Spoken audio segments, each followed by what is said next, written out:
Oke. Baik, hari ini kita akan masuk di dalam karakterisasi struktur material anorganik ya menggunakan spektroskopi vibrasi Raman. Ya. Pada pertemuan sebelumnya kita menggunakan karakterisasi spektroskopi material anorganik ya menggunakan spektroskopi vibrasi juga, tapi vibrasi jenis FTIR ya atau Fourier transfer infrared gitu ya.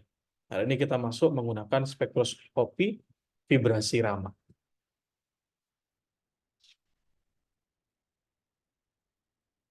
Baik, selanjutnya adalah saya masuk.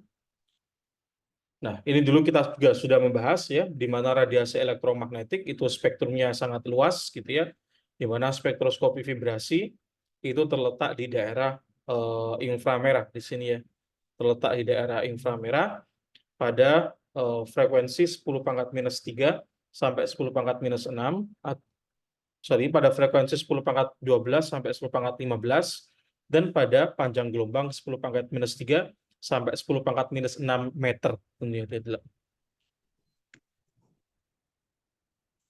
Kemudian kita juga sudah dulu mengenal, ini adalah panjang gelombang inframerah, yaitu 10 pangkat minus 3 cm. Gitu ya. Kalau tadi 10 pangkat minus 3 sampai 10 pangkat minus 6 meter, gitu ya.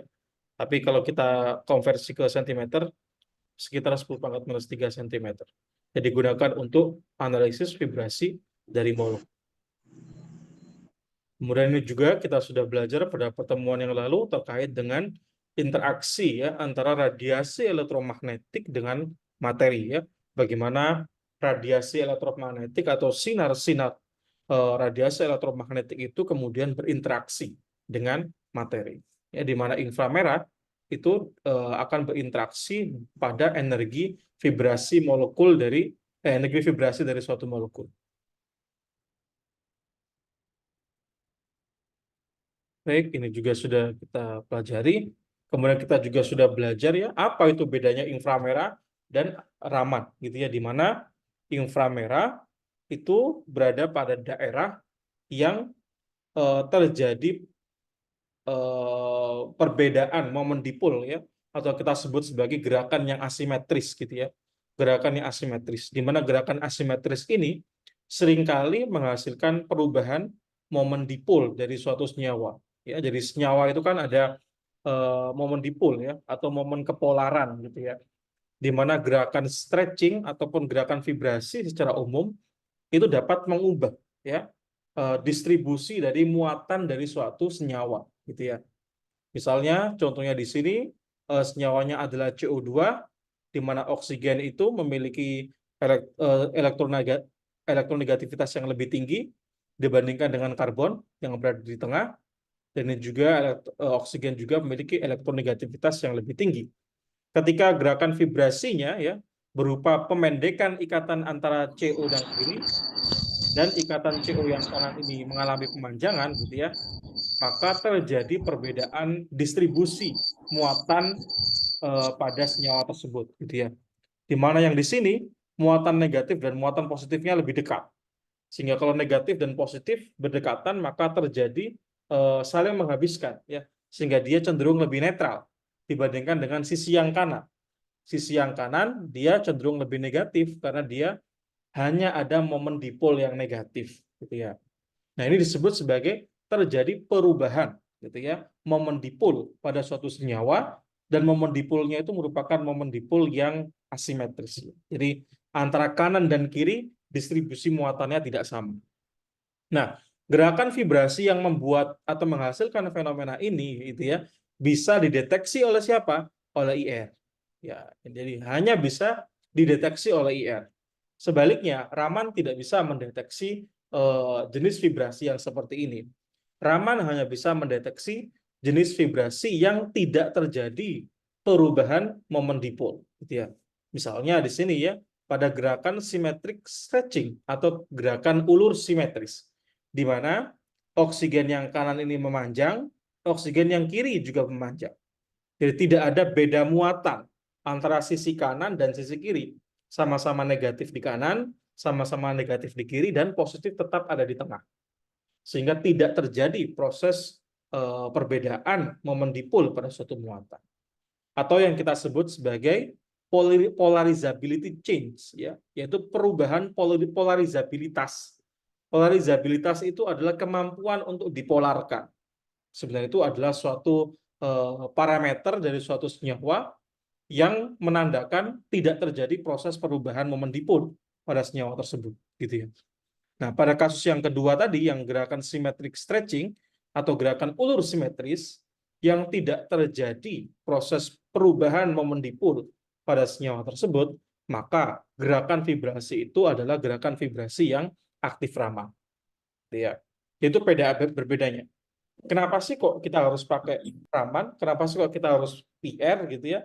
Tadi karena pada kasus Raman dia gerakan vibrasinya tidak menghasilkan perbedaan momen dipol. Apa relevansinya pada sampel kita? Kenapa senyawa organik kok kita pakai IR? Kenapa senyawa anorganik kok kita juga bisa pakai Raman? Teman-teman mungkin dalam senyawa organik misalnya, coba kalian teman-teman bisa refleksikan ya, misalnya asam karboksila atau ya paling dekat alkohol ya. Alkohol memiliki struktur yang kecil ya. Misalnya etanol dia hanya C2H5OH, 2 atom C, kemudian 6 atom hidrogen dan 1 atom oksigen. Hanya satu molekul hanya terdiri dari sekian atom, kecil sekali. Sehingga ketika dia mengalami vibrasi gitu ya, maka semua atom-atom itu bebas bergerak satu sama lain gitu ya. Atau yang paling kecil deh, dia misal metana gitu ya. Metana dia ada memiliki 4 hidrogen di atas seperti ini gitu ya. Sorry, 4 hidrogen yang mengelilingnya. Ini hanya sketch saja. Nah, dia memiliki 4 buah hidrogen. Maka 4 buah hidrogen satu sama ini bebas bergerak ya. Bebas memanjang, memendek, bebas dia memanjang, memendek, dia bebas. Karena apa ya? Karena hanya satu molekul saja, sistemnya kecil. Ya. Tetapi pada kristal, misalnya pada kristal zeolit saja gitu ya, Si ini akan bergandengan dengan oksigen, oksigen akan bergandengan dengan Si, kemudian bergandengan dengan oksigen, bergandengan dengan alumina, bergandengan dengan oksigen, dan seterusnya. Oksigen ini akan bergandengan dengan Si akan bergandengan dengan oksigen, ini akan bergandengan dengan Si, bergandengan dengan oksigen, bergandengan dengan Si. Struktur ini berulang hingga jutaan kali. Jadi strukturnya akan berulang hingga jutaan kali. Sehingga gitu ya, kemampuan atom-atom itu bergerak akan lebih rigid, akan lebih terbatas gitu ya. Ketika kalian ya masuk di dalam suatu ruangan yang berjejal orang-orangnya gitu ya, pasti kemampuan kalian bergerak lebih sedikit gitu ya. Sehingga gerakan vibrasinya gitu ya, gerakan vibrasinya akan sangat kecil ya, mempengaruhi atau menyebabkan perubahan momen dipol. Ya. Jadi gerakan vibrasinya akan hanya sangat kecil gitu ya, menyebabkan perubahan momen dipol. Itu pada kasus kristal atau pada kasus material-material anorganik. Karena dia merupakan material padatan, di dalam material padatan itu ada ikatan-ikatan antar atom yang menyusul padatan, di mana ikatan-ikatan itu lebih kaku. Karena sebenarnya di dalam senyawa anorganik itu terjadi bentuk polimer, ya, atom-atom membentuk polimer yang strukturnya itu terulang jutaan kali, gitu ya. Yang kita sebut sebagai satu bijinya adalah satu unit sel, yang kemudian satu unit sel itu akan berulang-ulang jutaan kali, ya, membentuk struktur kristal tersebut. Jadi keterbatasan gerak atom-atom tadi itulah yang kemudian mendasari gitu ya, kita bisa mendeteksi juga senyawa-senyawa anorganik itu menggunakan spektroskopi Raman. Ya, ini vibrasi molekul kita sudah bahas di sebelumnya. Ya, ini stretching atau vibrasi ulur, dia bisa memanjang ataupun memendek gitu ya.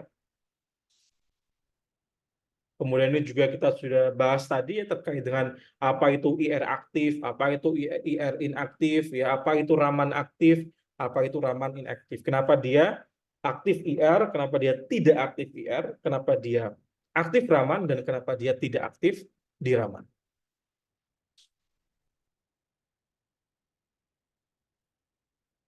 Baik, yang pertama ya kita bahas bagaimana fundamental dan aspek teoretikal pada spektroskopi Raman. Ini saya akan bahas secara singkat saja ya.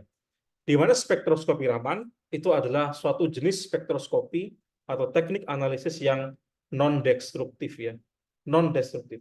Dia tidak merusak sampel. Jadi sampel yang kita analisis tidak mengalami kerusakan ketika kita analisis dengan Raman.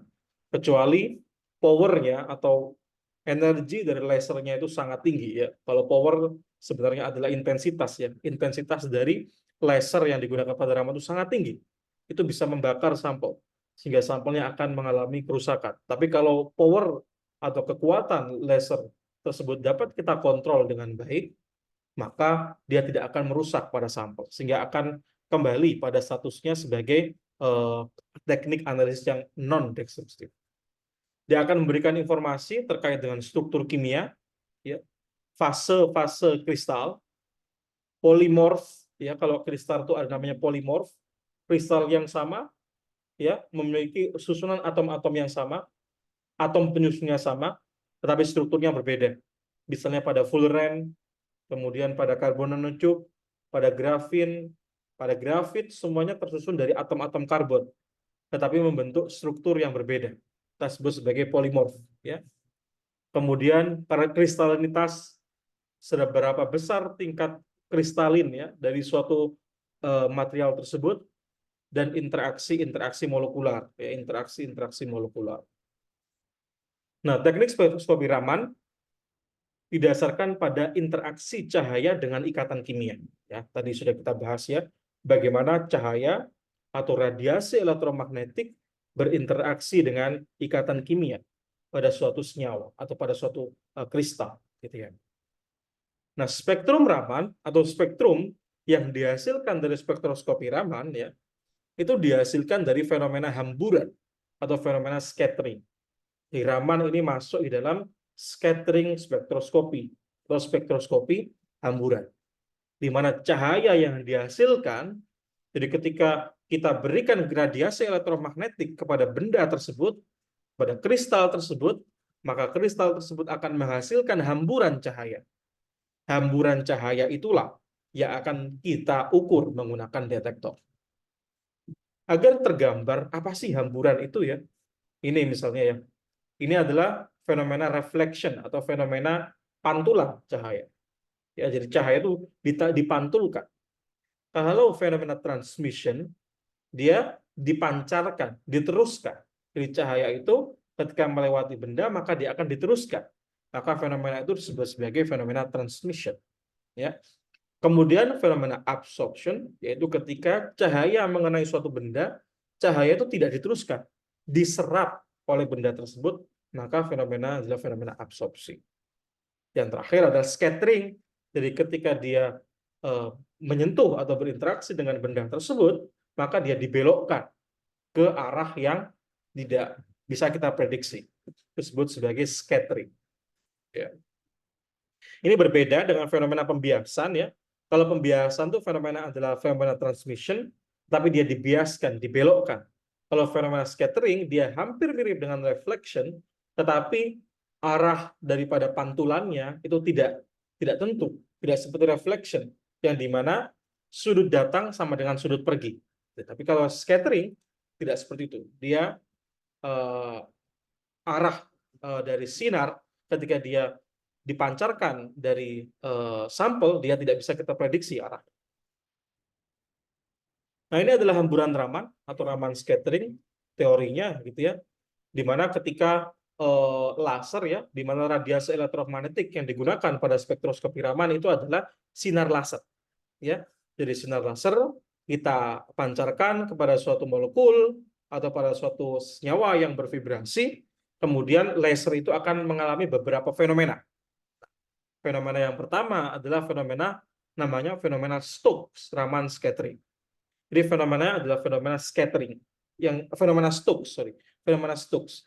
Di mana pada fenomena Stokes ini ya, panjang gelombang cahaya yang dihamburkan lebih panjang dibandingkan dengan panjang gelombang cahaya laser yang datang. Jadi ketika kita berikan radiasi elektromagnetik kepada sampel, dia akan menghamburkan cahaya. Nah, cahaya yang dihamburkan ini memiliki panjang gelombang yang lebih panjang. panjang gelombang yang lebih panjang, gitu ya. Nah, ada juga panjang gelombang yang sama panjangnya, yang kita sebut sebagai Rayleigh scattering, ya. Kemudian ada juga panjang gelombang yang panjang gelombang hamburannya lebih kecil, jadi lebih pendek panjang gelombang hamburannya dibandingkan dengan panjang gelombang pada laser, gitu ya. Jadi itu fenomenanya, gitu ya. Jadi fenomena ketika material berinteraksi dengan laser, ada kalanya dia merupakan Stokes scattering.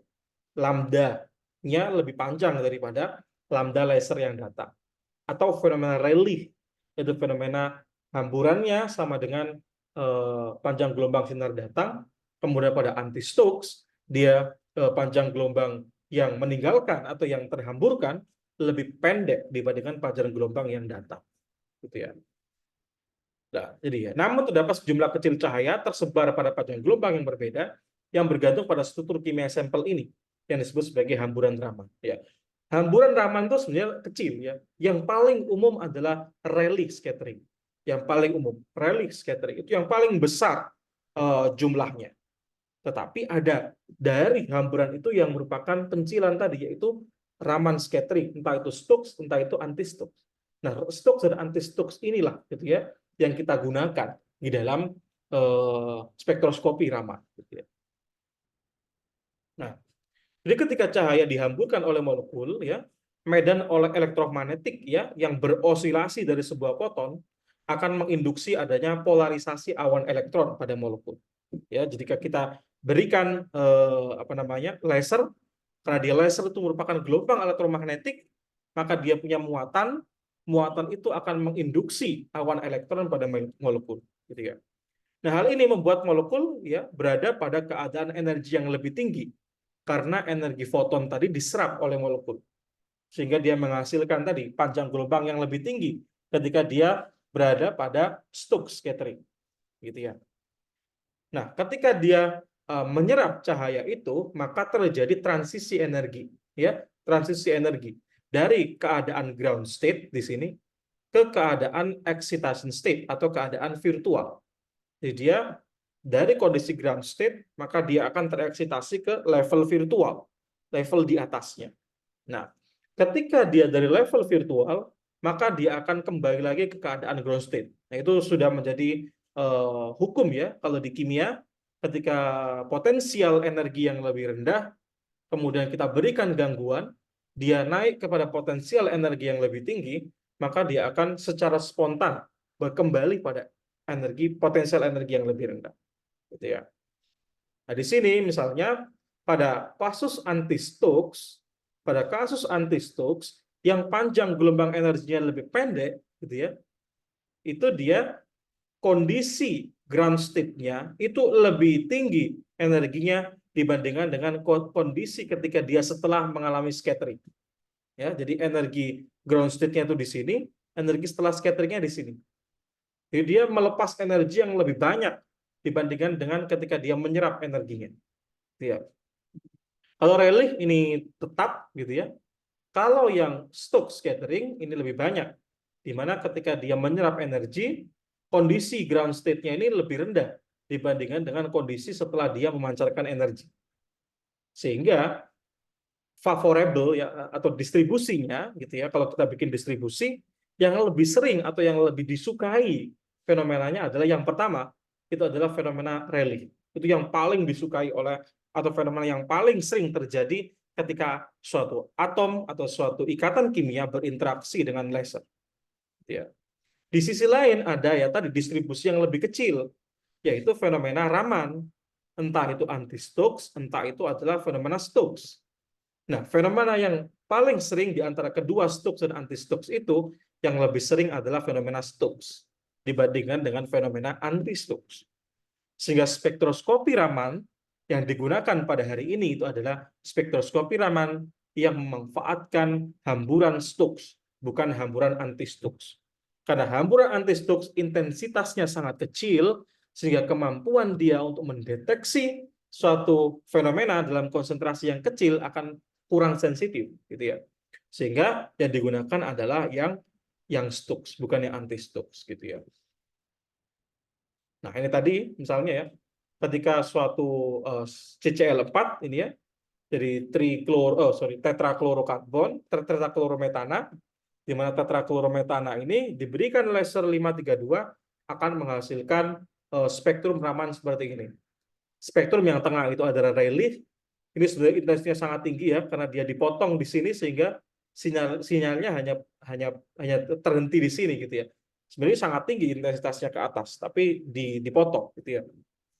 Yang sebelah kiri ini ada fenomena anti-Stokes, yang sebelah kanan adalah fenomena Stokes ya, fenomena hamburan Stokes tadi, di mana panjang gelombang yang dihasilkan dari hamburan itu lebih panjang dibandingkan dengan panjang gelombang yang dihasilkan sebelum pada panjang gelombang laser yang datang gitu ya. Nah, pada hamburan Raman Stokes ya, panjang gelombang yang dihamburkan lebih panjang tadi ya daripada radiasi yang datang. Sedangkan hamburan Raman anti-Stokes tadi memiliki panjang gelombang yang lebih pendek daripada radiasi yang datang.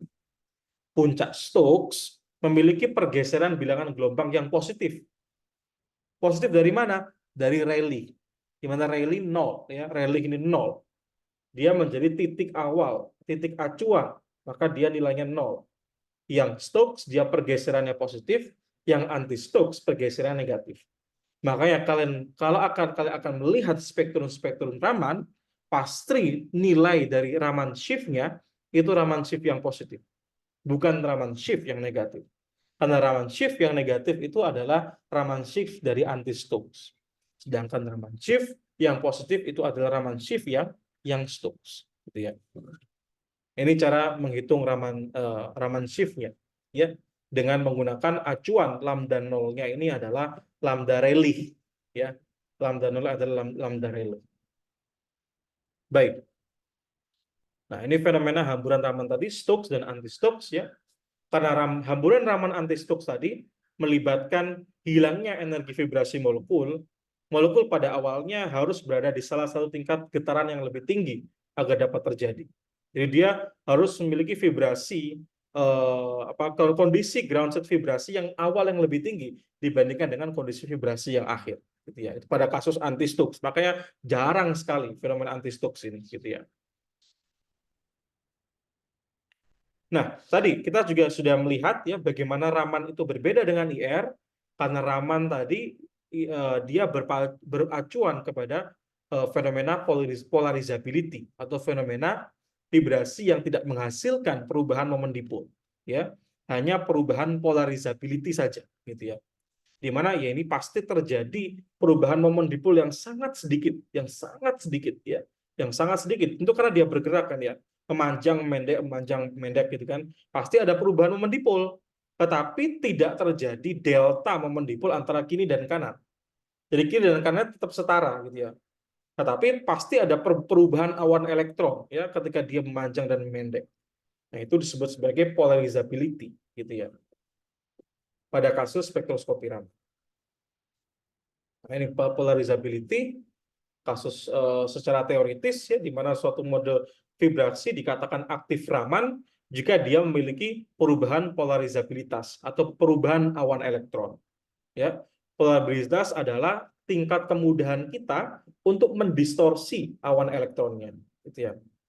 Untuk vibrasi aktif Raman, radiasi yang datang tidak menyebabkan perubahan momen dipol, tidak menyebabkan. Kalau ini kan namanya terjadi perubahan momen dipol, ya. Tapi kalau yang bawah tidak terjadi perubahan momen dipol, ya. Nah, ini contohnya, ini terkait dengan selection rule atau aturan seleksi ya pada kimia kuantum yang mendasari ya, terkait dengan mana mode vibrasi yang aktif Raman dan mana vibrasi yang tidak aktif Raman. Gitu ya. Ya, teman-teman bisa pelajari sendiri ya secara mandiri, nanti PPT-nya akan saya share ya. Misalnya saya singgung sedikit yang di sini ini adalah Raman aktif tadi karena apa? Karena tidak terjadi proses perubahan momen dipol. Ya, di sini kita lihat ya distribusi elektronnya tetap berada di tengah di sini. Ini juga distribusi elektronnya berada di tengah, ini distribusi juga berada di tengah. Kalau yang ini kita lihat C-nya cenderung ke kanan, oksigennya cenderung lebih ke kiri yang di sebelah kiri. Sehingga posisi awan elektronnya tidak berada di tengah atom C, tetapi geser lebih ke kiri gitu ya. Geser lebih ke kanan gitu ya. Sehingga dia tadi menghasilkan, nanti kita akan sebut sebagai menghasilkan turunan yang sifatnya nol pada kasus IR aktif. Sedangkan pada kasus Raman aktif dia menghasilkan turunan yang tidak nol gitu ya.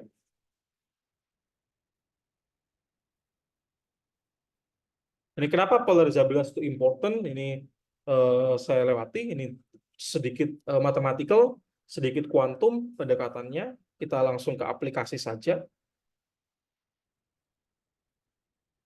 Nah, ini adalah technical aspek atau aspek teknis dalam ketika kita melakukan analisis Raman, gitu ya. Jadi aspek-aspek yang terkait dengan setup alat, gitu ya, terkait dengan parameter-parameter yang harus kita atur ketika kita melakukan karakterisasi Raman, gitu ya.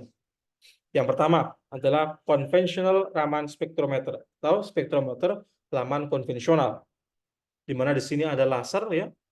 Kemudian laser itu akan menabrak pada sampel, kemudian sampel ini tadi akan mengalami hamburan, ya, akan mengalami hamburan. Sinar hamburannya itu kemudian akan ditangkap oleh lensa. Jadi lensa itu digunakan untuk menangkap sinar yang datang, kemudian di monokromator, kemudian dia akan ditabrakkan ke badan mirror, kemudian dikenakan pada grating, kemudian kepada mirror lagi, kemudian dia akan kena pada detektor. Ya, setelah detektor dihasilkanlah spektrum Raman seperti ini. Itu prinsipnya. Jadi laser kemudian dikenakan kepada sampel, kemudian terjadi fenomena hamburan, kemudian fenomena hamburan itu akan melewati ya sequences of intensification, sinarnya ditangkap, sinarnya dipantulkan, sinarnya dijadikan lebih intens gitu ya. Kemudian baru terakhir ditangkap oleh detektor gitu ya. Nah, yang pertama, pengaruh dari panjang gelombang Raman. Saya belum cerita di awal tadi ya, bahwa di Raman kita ada namanya laser tadi ya. Kita menggunakan laser sebagai sumber sinarnya. Nah, laser pada Raman itu ada berbagai macam. Ya, ternyata jadi kita nggak hanya pakai satu jenis laser saja untuk semua sampel. Tidak. Kita harus memilih mana laser yang paling sesuai dengan sampel kita. Gitu ya. Lasernya ada banyak. Misalnya di sini adalah ada laser 638 atau kita sebut sebagai laser orange. Kemudian laser 785 yaitu kita sebut sebagai laser merah karena memang lasernya itu warnanya merah memang ya. Kemudian laser hijau 532 gitu ya. Nah, ketika kita menggunakan laser yang berbeda untuk sampel yang sama, maka itu akan menghasilkan karakteristik spektrum yang berbeda. For example, ini sampel yang sama, tapi menggunakan dua jenis laser yang berbeda. Laser 638 nanometer dan laser 785 nanometer. Ternyata intensitas puncak pada bilangan gelombang atau geseran Raman 500 sekian itu, ternyata pada laser yang orange lebih tinggi puncaknya dibandingkan dengan laser yang merah. Maka sampel ini lebih sensitif atau lebih sesuai menggunakan laser yang orange. Tidak cocok pada laser yang merah. Karena akan ada puncak-puncak yang tidak terlihat nantinya kalau kita menggunakan laser yang warnanya merah. Gitu ya. Jadi agar dia menghasilkan resolusi yang lebih bagus, agar semua mode vibrasi itu muncul, maka kita menggunakan laser yang warnanya orange. Gitu ya. Pada kasus yang kanan misalnya, ya. Pada kasus yang kanan, ini kita lihat misalnya ya, kita menggunakan laser yang hijau dan laser yang merah. Untuk sampel yang sama dihasilkan karakteristik spektrum yang berbeda. Pada karakteristik spektrum yang warna hijau, dia terjadi fluoresensi. Ini fluoresensi ini penyakitnya Raman. Di Raman itu ketika sampel itu kurang sensitif ya atau terlalu sensitif ya terhadap laser, maka fenomena yang terjadi adalah fenomena fluoresensi. Ini fenomena fluoresensi namanya ya. Sehingga dia menghasilkan puncak-puncaknya akan tenggelam dengan fenomena fluoresensi yang sangat tinggi gitu ya. Jadi puncaknya akan sangat kecil gitu ya. Jadi maka kita harus memilih gitu ya, memilih mana sinar yang cocok agar sesedikit mungkin ya menghasilkan fenomena fluoresensi agar puncak kita itu benar-benar terlihat dengan baik sehingga karakteristik sampel kita dapat kita analisis dengan baik. Gitu ya. Makanya di sini kita lebih cocok menggunakan sinar yang berwarna merah, ya, tidak menggunakan sinar yang berwarna hijau. Kemudian juga selain itu gitu ya, terkadang perbedaan penggunaan sinar itu juga bisa menghasilkan efek yang negatif kepada sampel kita. Misalnya ini di sini ada yang warnanya pada gambar sebelah kiri, ini kita menggunakan sebelum dilakukan exposure menggunakan sinar 785. Yang kanan ini ketika kita menggunakan setelah kita exposure dengan sinar 785. Jadi penggunaan laser 785 membakar sampel ini. Jadi sampelnya mengalami kebakaran. Saya ceritakan tadi di awal ya, pemilihan laser harus benar, power atau intensitas dari laser harus benar, karena raman yang awalnya non-destruktif bisa menjadi destruktif. Karena kesalahan kita dalam men-set aspek-aspek teknis tadi di dalam ketika kita melakukan karakterisasi raman. Ya, kemudian ada spatial resolution atau resolusi spasial. Kalau kita menggunakan raman mikro raman ya, raman yang digandeng dengan mikroskop, ada namanya resolusi spasial. Kita bisa memilih area mana yang akan kita ambil spektrumnya. Nah, ada dua jenis resolusi, yaitu resolusi lateral dan resolusi aksial. Resolusi lateral itu adalah umumnya pada resolusi XY, ada pada resolusi gambar dua dimensi. Ini adalah resolusi lateral, ya. Mana yang paling bagus? Tentu ini adalah yang paling bagus, resolusi lateral. Dia lebih jelas, ya, memotret masing-masing atom-atom yang ada pada grafin misalnya atau ini sampel thin section, gitu ya. Dia bisa menangkap yang lebih bagus. Ya. Sedangkan resolusi aksial itu adalah berada pada Z, ya, pada Z atau axial, sumbu Z, gitu, Z axis. Dia berada pada karakterisasi raman yang 3 dimensi. Jadi seberapa ketebalan dari benda itu dapat kita rekam dengan baik menggunakan sinar raman tersebut. Ya. Jadi ini namanya Z-axis ya, yang tegak lurus, yang melintang itu kita sebut sebagai XY axis atau lateral resolution. Ya umumnya ya raman yang ada di Indonesia itu adalah raman yang lateral, belum sampai kepada raman yang memiliki sumbu aksial atau pada ketebalan sampel itu jarang sekali Mas ya. Nah, kemudian tadi ya terkait dengan resolusi spektra, yang pertama, parameter yang pertama yang perlu kita perhatikan adalah slit atau celah lubang daripada lasernya. Laser kan dari sumber laser, dia harus dibuka laser itu melalui sebuah celah atau sebuah slit. Nah, slit itu atau celah itu harus kita ukur seberapa besar slit itu mau kita buka, ya. Apakah kita buka lebar atau kita buka sempit saja, gitu ya. Contoh misalnya ya, di sini yang gambar yang atas itu kita menggunakan 100 mm slit yang lebar. Sehingga sinar yang keluar dari sana itu bukan sinar yang kita sebutnya kolimasi, bukan sinar yang terfokuskan, ya, sinarnya tidak fokus. Kalau kalian bandingkan misal laser, sinar laser kalian yang kalian beli di toko-toko dulu pas pada saat kecil ya, yang keluar cahaya merahnya, itu namanya high collimation. Jadi dia fokus sinarnya. Bandingkan dengan pada center, lampu-lampu center yang kalian beli juga, itu kan sinarnya tidak fokus, dia akan menyebar kemana-mana. Karena lubang daripada slitnya pada laser itu lebih kecil, sedangkan pada center dia lubangnya lebih besar. Itu juga sama pada kasus raman. Ketika kita menggunakan slit yang lebar, gitu ya, maka intensitas daripada sinarnya akan lebih kecil dan dia tidak fokus. Jadi area yang dianalisis atau area yang terpapar lasernya lebih lebar, tetapi dia tidak fokus. Sebaliknya, pada ketika kita menggunakan slit yang kecil, dia area yang terpapar oleh sinar laser itu lebih sempit, tetapi kemampuan dia untuk menghasilkan hamburan akan lebih besar karena intensitas cahayanya akan lebih tinggi. Nah, itu menjadi trade-off yang harus kita cari mana titik optimumnya, gitu ya. Misalnya di sini kita punya slit 100 mm untuk yang warna kuning dan slit 20 mm untuk yang warnanya merah. Kalian bisa amati di situ bahwa untuk yang warna kuning di sini puncak dari kedua puncak ini tuh bergabung. Tidak bisa kita identifikasi kedua puncak ini. Dia bergabung. Ini juga di sini bergabung. Tetapi ketika kita turunkan slitnya, kita lebih kecilkan slitnya, maka puncak ini akan memisah.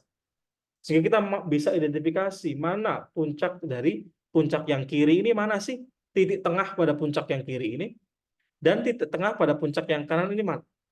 Yang kita tidak bisa amati pada saat kita menggunakan slit yang lebih lebar.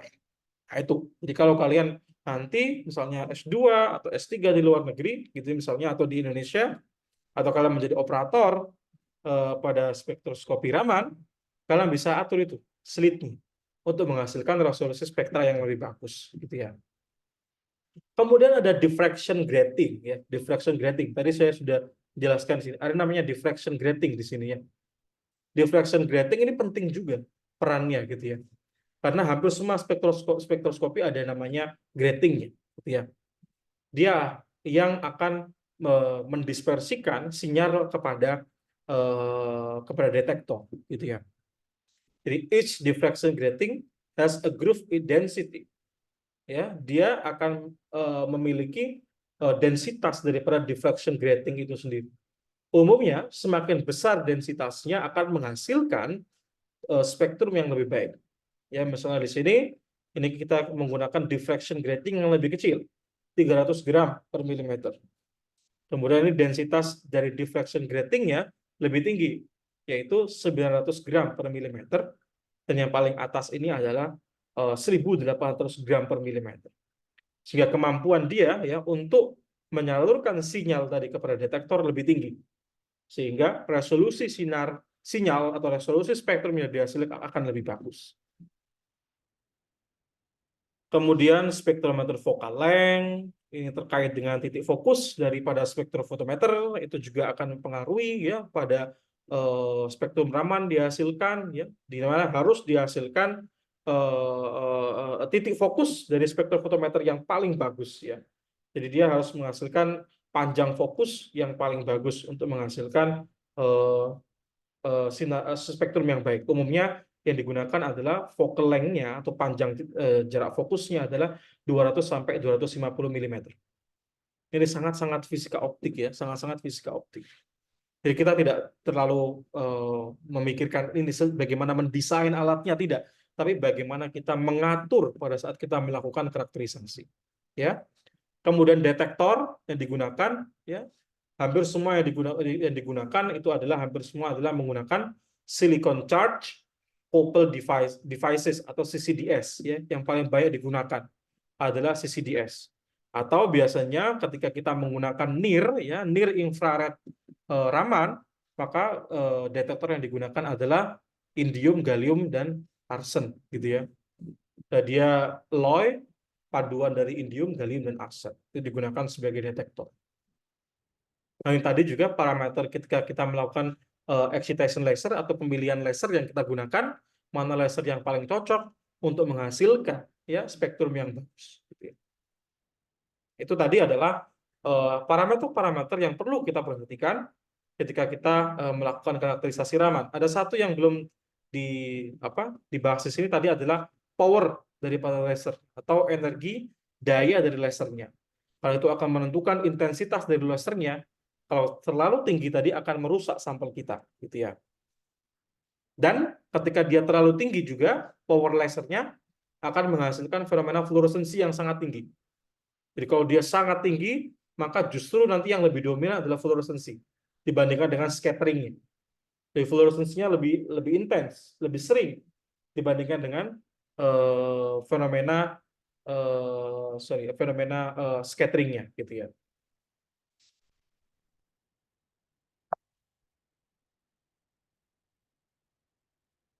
Baik, Kemudian ya kita masuk pada hasil dan interpretasi ya. Bagaimana kita menghasilkan spektroskopi Raman dan melakukan interpretasi ya pada Raman gitu ya. Nah, ini adalah hasil-hasil yang dapat kita dapatkan menggunakan Raman. Apa aja sih ya informasi yang kita bisa peroleh dari Raman? Yang pertama adalah komposisi. Komposisi dari suatu material.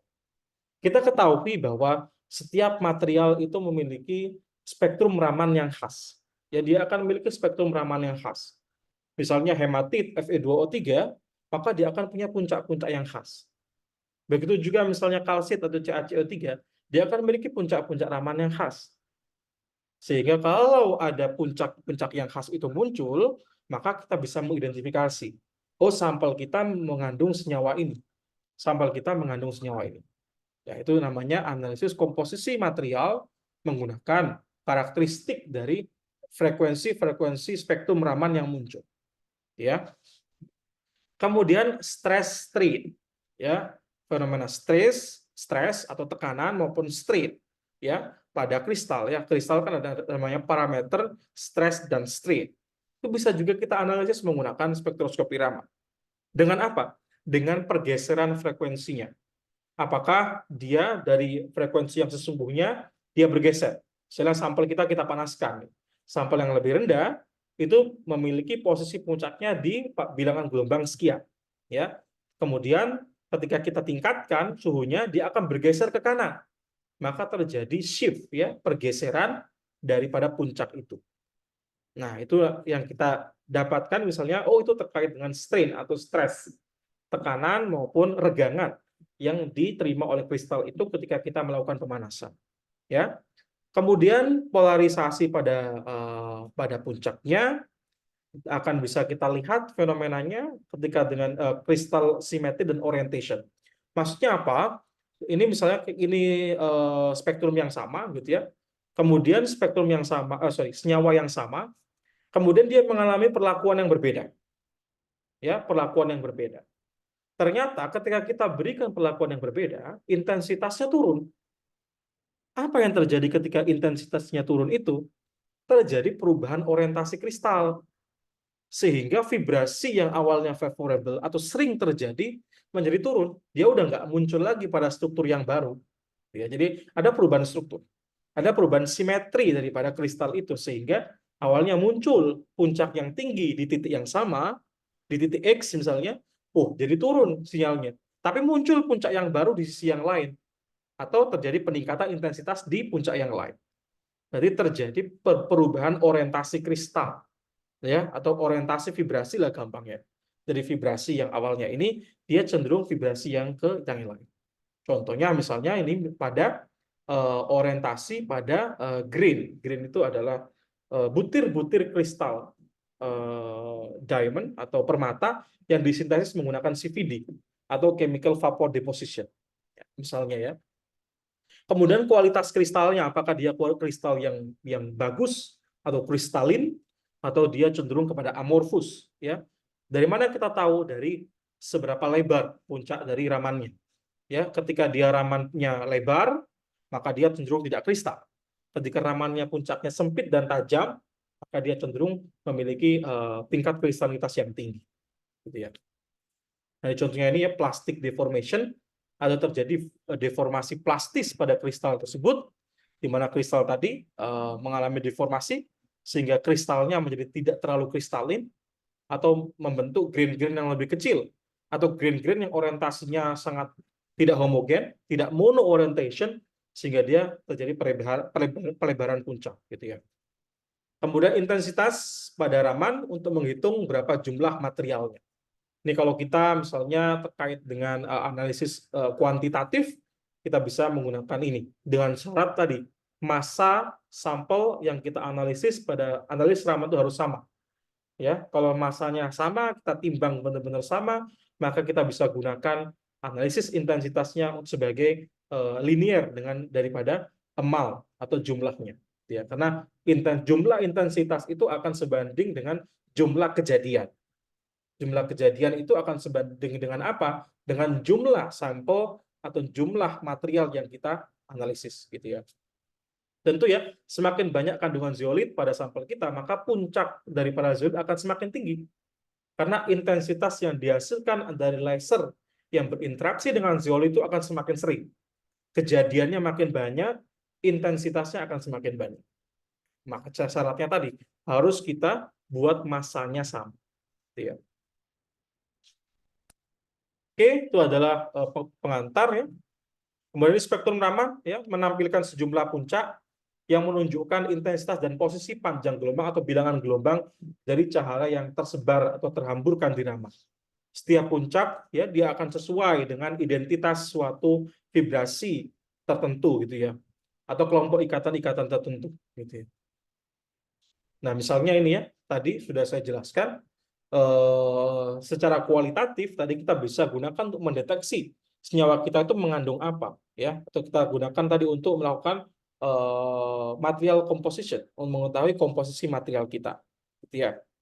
Misalnya ketika dia di sini, oh itu adalah stretching dari amida. Stretchingnya apa? Stretching yang simetri dari amida gitu ya. Kemudian di sini ada aril, sisi stretching dan sebagainya gitu ya.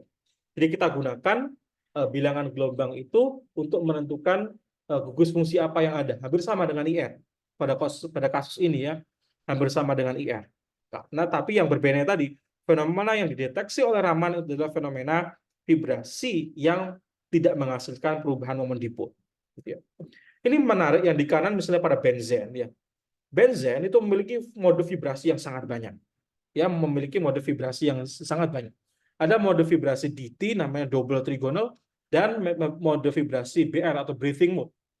Mode vibrasi breathing mode itu dia mengalami ekspansi, jadi stretching yang memanjang keluar, gitu ya. Nah, stretching yang memanjang keluar itu akan menghasilkan banyak sekali spektrum, ya. Kemudian yang kiri ini adalah stretching yang double trigonal. Dia bisa mengalami rotasi ya, jadi dia bisa mengalami gerak tekuk. Misalnya di sini tekuk ke sini, di sini akan memanjang, di sini menekuk, di sini memanjang dan sebagainya dengan kombinasi yang bermacam-macam. Sehingga pada kasus benzena itu ya, meskipun dia memiliki sistem yang sama, dia akan menghasilkan puncak yang berbeda-beda. Karena kombinasi double trigonal dan kombinasi breathing mode ini menghasilkan hamburan sinar dengan bilangan gelombang yang karakteristik juga. Oh, ini menarik juga ya. Kalau kalian kerja di kuantum, kalau kalian kerja di vibrasi molekul yang sangat-sangat teoretikal gitu ya untuk mempelajari bagaimana suatu senyawa itu bergerak, bervibrasi, ini menarik sekali. Ya, betapa hebatnya ya Raman ya, penemu daripada spektroskopi Raman, orang India yang mendapatkan Nobel ini yang menemukan fenomena yang kita sebut sebagai hamburan Raman ini.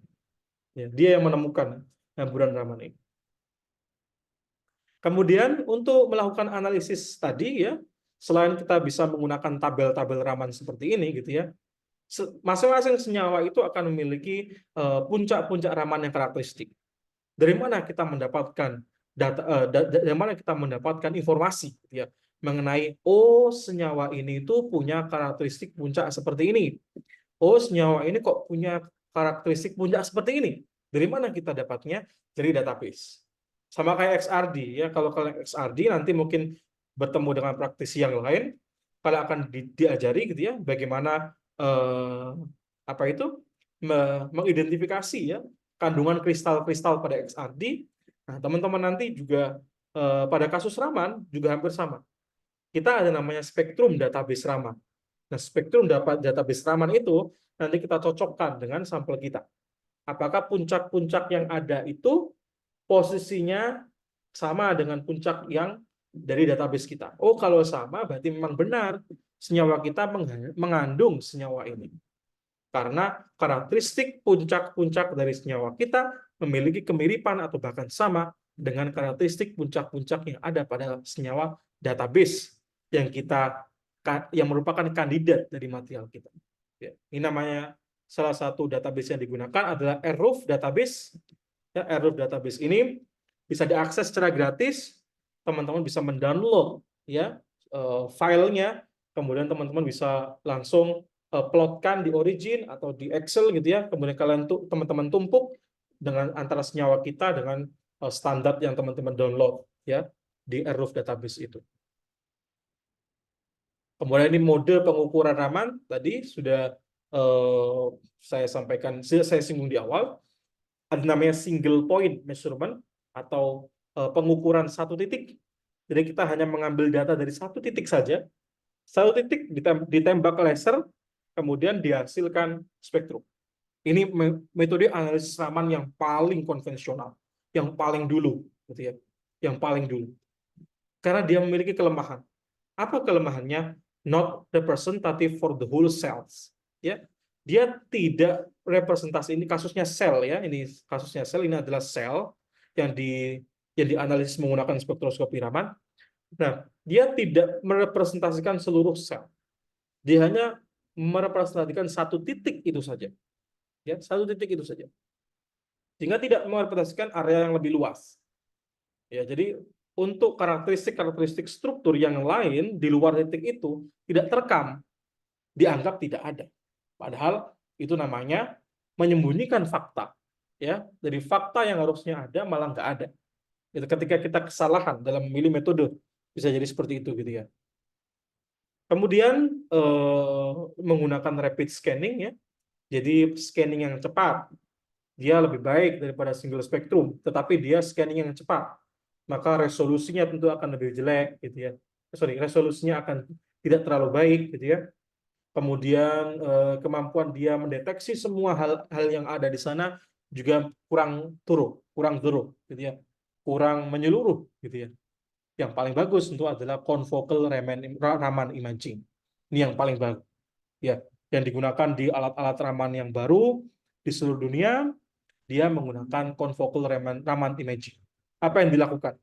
Dia scan, setiap baris ini dia scan, setiap baris ini dia scan, setiap baris ini dia scan, setiap baris dia scan, hasil scan dari masing-masing baris tadi kemudian dia akumulasikan untuk menghasilkan satu spektrum yang utuh.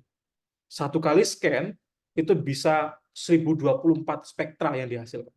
Atau 4096 spektra yang dihasilkan, dikalikan dengan 4. Ya, dikali dengan 4. Jadi dia menghasilkan spektrum yang sangat complicated. Makanya confocal Raman imaging atau hyperspectral Raman imaging itu adalah the future of Raman spectroscopy atau the current Raman spectroscopy yang ada di seluruh dunia. Jadi dia teknik spektroskopi Raman yang memadukan antara artificial intelligence berbasis pada image processing gitu ya, dengan tadi spektrum yang dihasilkan dari masing-masing titik yang kita scanning tadi. Jadi scan dari masing-masing titik tadi atau masing-masing baris tadi dikumpulkan menjadi satu spektrum yang utuh, kemudian nanti bahkan dihasilkan mapping atau distribusi area dari senyawa-senyawa yang kita analisis. Ya. Nah, ini kita sebut sebagai Raman mapping, itu seperti ini. Kalau ini adalah single point approach ya, single point approach. Jadi dia hanya satu titik saja yang dianalisis. Mana yang lebih bagus, spektrum yang kanan atau yang kiri? Tentu spektrum yang lebih kiri yang dihasilkan. Dia merekam semua fenomena ini menjadi satu spektrum yang utuh, gitu ya.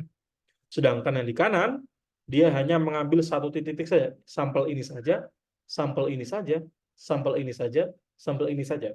Tidak representatif dan dihasilkan noise ya, atau kita sebut sebagai gangguan sinyal yang sangat tinggi, gitu ya. Ini keakuratan, tapi sometimes ya, ini sometimes single point is more accurate. Kenapa sometimes is more accurate? Tadi karena pada kasus Raman mapping atau pada kasus imaging Raman menggunakan prinsip scanning gitu ya, dia terkadang banyak sinyal-sinyal itu yang tumpang tindih. Jadi banyak sinyal-sinyal yang tumpang tindih satu sama lain. Ya, sedangkan pada kasus single point dia hanya mengambil dari satu titik itu saja. Yang lain-lain dia diabaikan, gitu ya. Sehingga sinyal yang dihasilkan terkadang lebih intens, lebih tinggi intensitasnya. Karena dia hanya di situ saja, tidak tertindih oleh oleh sinyal-sinyal yang lain yang tidak signifikan misalnya, gitu ya. Sedangkan pada kasus yang kiri yang menggunakan prinsip scanning tadi, itu terkadang dia tertutupi oleh sinyal-sinyal yang lain sehingga intensitasnya akan lebih kecil. Ya, intensitasnya akan lebih kecil. Jadi sometimes single point is more accurate compared with the Raman mapping, gitu ya. Ini tadi confocal, Raman measurement ya menggunakan apa tadi gambar-gambar yang di sequence ya, di stacking. Ini layar pertama, layar kedua, layar ketiga, layar keempat, kemudian ditumpuk menjadi satu. Misalnya layarnya ada 1.600 layer, kemudian dia tumpuk jadi satu, jadilah spektrum yang utuh dari semua layer, gitu ya. Kemudian ini univariate Raman imaging, ini Raman imaging, tapi kita bisa pilih ya mana spektrum yang pengen kita tahu persebarannya. Jadi misalnya ini adalah tadi ini adalah spektrum utuhnya, gitu ya. Kita nggak jelas gitu ya. Ini yang ini tuh menghasilkan puncak yang mana, yang ini menghasilkan puncak yang mana tidak jelas. Tetapi menggunakan prinsip univariate Raman imaging ya, kita bisa pilih. Oh puncak ini tuh gimana sih distribusi panasnya ya, namanya heat distribution. Distribusinya di sini gitu ya. Di mana merah ini semakin tinggi, biru semakin jarang. Oh ternyata untuk puncak 788 cm pangkat minus 1 ini dia terkonsentrasi di area ini. Ya, terkonsentrasi di area ini. Kemudian untuk puncak 1004 misalnya sentimeter pangkat minus 1 fenilalanin ini terkonsentrasi di hampir semua permukaan. Sama juga di sini lebih intens gitu ya. Jadi lebih bagus ini. Misalnya kalau kita bekerja pada semikonduktor gitu ya yang kemudian kita melakukan pelapisan pada permukaannya, maka kita bisa mendeteksi apakah pelapisan itu sudah terdistribusi merata nggak di sana. Tinggal kita pilih aja pelapisnya apa, punya puncak Raman di mana, kita pilih puncak Raman itu, kita lihat distribusinya. Oh, distribusinya sudah merata. Di mana merah-merahnya sudah merata di semua permukaan. Ya, misalnya seperti itu. Ya. Namanya univariate Raman imaging. Kalau ini multivariate Raman imaging. Sebaliknya di sini ini area yang kemudian area itu diambil spektrumnya. Kalau ini puncak, puncak itu dicari persebarannya di mana. Kalau yang ini areanya dipilih, kemudian area ini itu diambil spektrumnya. Area yang merah ini menghasilkan spektrum yang merah. Area yang merah ini menghasilkan spektrum yang merah yang tumpang tindih. Area yang biru menghasilkan spektrum yang biru. Area yang hijau menghasilkan spektrum yang hijau. Area yang biru yang paling atas menghasilkan spektrum yang biru. Jadi area yang kita pilih, kita ambil spektrum. Itu namanya multivariate Raman imaging. Kalau univariate dari spektrum, kita lihat distribusinya.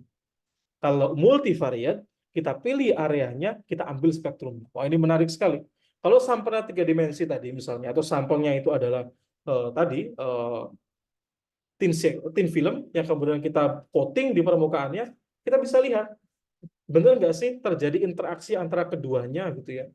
Oh ternyata ketika kita pilih areanya yang bagian atas itu adalah area muncul hanya spektrum dari coatingnya. Yang bawah ketika kita depth atau kedalamannya itu kita atur misalnya, oh itu hanya muncul dari spektrum dari base-nya atau substratnya.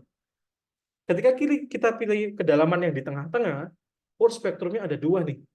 Ada interaksi antara si coating dengan base atau substrat dari thin filmnya. Nah, ini aplikasi-aplikasinya untuk mendeteksi mode vibrasi pada grafit atau pada grafen. Apakah grafen kita tuh betul-betul grafen? Kalau grafen pasti dia akan punya puncak-puncak apa namanya D-band, ya namanya D-band dan G-band atau mode D dan mode G pada vibrasi di cincin pada grafit gitu ya. Kemudian ini untuk aplikasi pada alat-alat pada material-material semikonduktor juga digunakan analisis spektroskopi Raman juga untuk melihat kristalinitas atau melihat misalnya tadi parameter terkait dengan kristal stress, kristal strain dan sebagainya. Itu juga digunakan di dalam menggunakan spektroskopi Raman. Kemudian pada katalis misalnya untuk mendeteksi adanya proses dealuminasi ya di mana zeolit itu kan bisa kita rekayasa strukturnya untuk menghasilkan pori yang lebih lebar. Ketika zeolit itu kita buat porinya lebih lebar gitu ya. Kita kemudian menginduksi senyawa yang dapat meruntuhkan atau melubangi porinya, maka ada ikatan-ikatan yang akan hilang. Ada ikatan-ikatan yang akan hilang. Maka ini tadi terjadi Raman shift. Ketika proses dealuminasi atau hilangnya atom aluminium pada zeolit, maka zeolit itu akan kehilangan puncak-puncak ramannya. Nah, itu bisa kita amati menggunakan spektroskopi Raman. Kemudian zeolit juga tadi memiliki struktur yang khas ya. Jadi kalau kita sintesis zeolit, maka apakah zeolit kita itu zeolit beta? Apakah zeolit kita itu zeolit ZSM5? Apakah zeolit kita itu zeolit A? Apakah dia zeolit X atau zeolit Y? Bisa kita amati menggunakan spektroskopi Raman. Karena masing-masing zeolit tadi punya karakteristik yang khas. Kemudian ketika kita melakukan impregnasi atau fungsionalisasi, kita berikan gugus fungsi pada zeolit itu, misalnya kita berikan di sini TI ya, tersubstitusi TI MC41 dan MC41 yang terdoping TI, dia memiliki spektrum raman yang berbeda. Jadi untuk memastikan apakah adanya terjadi doping pada MC41 itu, kita bisa amati. Misalnya di sini ya, yang B ini kan yang terdoping ya. Pada 504 puncak ini hilang menjadi 482 dan 520. Sehingga ada fenomena, ada gerakan vibrasi yang hilang di sini. Kenapa? Karena terjadi proses doping, ya, proses vibrasi, terbentuk ikatan yang baru bahkan dengan adanya puncak yang baru di sini, gitu ya, yang menunjukkan adanya ikatan yang baru yang terbentuk antara Ti, gitu ya, dengan oksigen dan silikon di sini, gitu ya.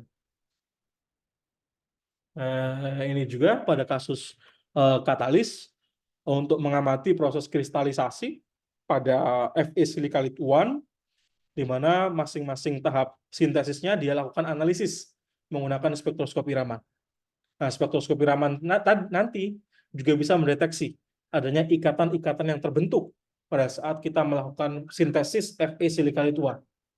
Karena spektrum Ramannya akan berbeda antara yang disintesis pada 0 jam, berarti masih perkusor-perkusor gitu ya, atau masih ya perkusor namanya. Kemudian kita tingkatkan waktu kristalisasinya menjadi misalnya 36 jam. Nah, terbentuklah ikatan-ikatan yang lebih kompleks nantinya, yang menandai adanya terbentuknya ya, zeolit yang kita inginkan. Atau yang sebelah kiri misalnya gitu ya, di sini adalah pembentukan framework ya, framework zeolit X ya, di mana pada panjang gelombang, bilangan gelombang 515 ini masih dalam aluminosilikate, masih dalam prekursornya. Mana di sini ya. Ini masih sorry, di sini betul ya. Kemudian ketika dia mampu membentuk framework yang bagus, maka dia akan punya puncak 298, 380 dan 514. Di sini pada saat 20 menit dan 40 menit tidak dapat diamati. Tapi baru pada 4 jam di sini muncul puncak yang lebih bagus. 298 puncak yang lebih tinggi intensitasnya, 380 lebih tinggi intensitasnya, 514 bahkan sangat tajam intensitasnya gitu ya. Kemudian 307 dan 503 itu terbentuk pada saat 1 jam. Berarti di sini terjadi pembentukan beta cake atau apa namanya, kurungan beta. Ini disebut sebagai beta cake di sini. Ini beta cake itu di sini. Poringnya itu membentuk semacam kurungan gitu ya, kurungan.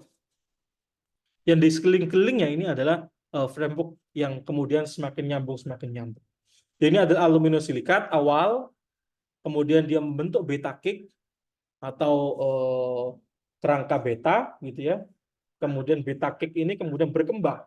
Dia berinteraksi dengan beta cake yang lain, kemudian terbentuklah ikatan-ikatan yang baru dengan puncak-puncak yang baru gitu ya. Itu semuanya terekam di dalam spektroskopi Raman. Gitu ya. Ini pada aspek geologi juga digunakan untuk mendeteksi mineral-mineral pada geologi, gitu ya, orang-orang geologi menggunakan Raman juga.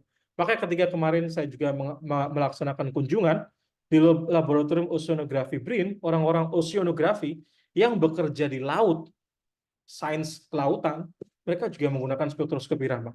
Untuk apa? Untuk analisis sampel-sampel sedimen, analisis sampel-sampel residu, sampel-sampel batuan-batuan yang mereka temukan pada saat mereka melakukan kegiatan riset. Itu tentu areanya geologi. Ya.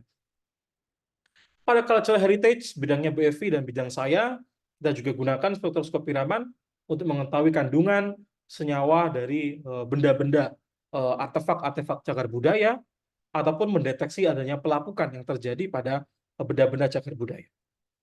Ya, ini misalnya saya gunakan untuk mendeteksi adanya pelapukan atau pembentukan kerak gipsum ya pada permukaan pigmen prasejarah yang ada di Leang Tedonge di Sulawesi Selatan.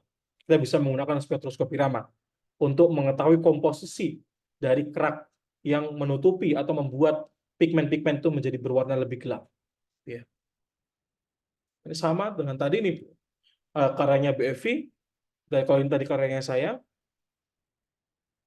sama juga kalau heritage application tadi untuk memetakan ya, memetakan puncak-puncaknya. Tadi kalau tadi hanya puncak tertentu, ini kita bisa petakan fasenya. Jadi kalau ada kristal itu mengalami polimorf, itu kita bisa lihat polimorf yang ini tuh di mana, polimorf ini di mana, polimorf ini di mana, menggunakan spektroskopi. Baik, terima kasih yang dapat saya sampaikan pada perkuliahan hari ini terkait dengan aplikasi spektroskopi Raman di dalam menentukan struktur senyawa organik, baik terkait dengan komposisinya maupun kepada struktur ya, khususnya tadi pada aplikasinya, pada sintesis senyawa organik, kita bisa merunut ya proses pembentukan struktur senyawa organik itu, pembentukan ikatan-ikatan pada senyawa organik itu menggunakan spektroskopi Raman.